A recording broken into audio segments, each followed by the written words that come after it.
Om Swastiastu. Perkenalkan, nama saya Gusti Ibu Tutati Widiantini. Saya absen 6 dari kelas 11 AKL 2. Video singkat ini berisi materi tentang pengenalan akuntansi pemerintah.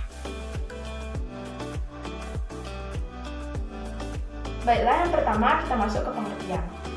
Akuntansi lembaga dan instansi pemerintah adalah suatu aktivitas pemberian jasa untuk menyediakan informasi keuangan pemerintah berdasarkan proses pencatatan, pengklasifikasian, pengkisaran suatu transaksi keuangan pemerintah. Selanjutnya, ciri-ciri umum entitas yang menjalankan akuntansi pemerintahan. Yang pertama, memberi pelayanan kepada publik. Yang kedua, non-profit motif. Yang ketiga, sumber pendanaan dari pajak, retribusi, utang obligasi pemerintah, laba BUMN atau BUMD, serta penjualan aset negara.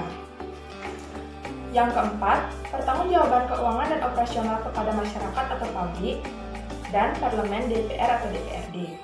Yang kelima, struktur organisasi bersifat birokratis, kaku, dan hierarkis. Dan yang terakhir, karakteristik anggaran terbuka untuk publik. Selanjutnya, tujuan akuntansi pemerintahan. Menurut Muhammad Gade tahun 2002, tujuan akuntansi pemerintahan adalah sebagai media akuntabilitas, menyediakan informasi untuk manajemen.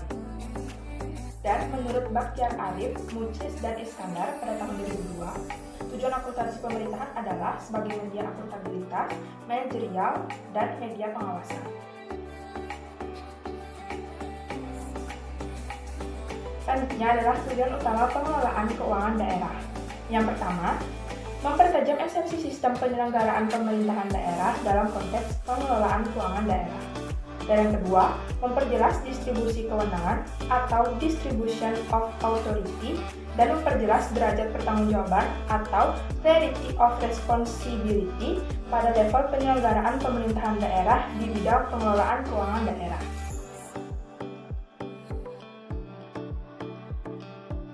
Akuntansi swasta. Dilihat dari segi tujuan organisasinya. Akuntansi pemerintah, tujuan organisasinya adalah non-profit motif, sedangkan akuntansi swasta, tujuan organisasinya adalah profit motif. Yang kedua, berdasarkan sumber pendanaannya. Akuntansi pemerintah memperoleh dana dari pajak, retribusi, utang obligasi pemerintah, laba BUMN atau BUMD, serta penjualan aset negara. Sedangkan akuntansi swasta, sumber pendanaannya bisa dari pembiayaan internal berupa modal sendiri laba ditahan, serta penjualan aktiva. Dan pembiayaan eksternalnya dari utang bank, obligasi, serta penerbitan saham. Dilihat dari segi pertanggungjawabannya, akuntansi pemerintah bertanggung jawab kepada masyarakat atau publik dan parlemen atau DPR serta MPR. Sedangkan akuntansi swasta bertanggung jawab kepada pemegang saham dan kreditor. Dilihat dari segi struktur organisasinya, akuntansi pemerintah memiliki struktur yang birokratis, kaku, dan hierarkis. Sedangkan akuntansi swasta memiliki struktur yang fleksibel, datar, piramid, serta lintas fungsional.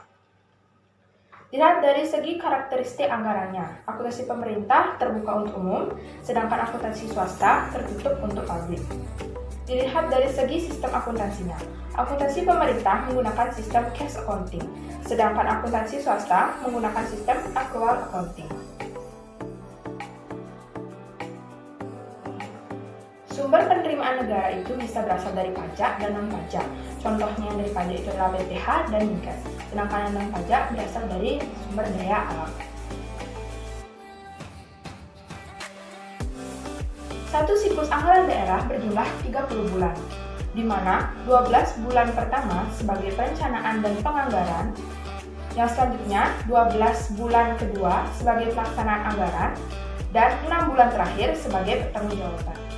Baiklah, mungkin cukup sekian video singkat mengenai materi pengenalan akuntansi pemerintah. Saya mohon maaf apabila masih terdapat banyak kesalahan. Saya tutup dengan Paramasanti.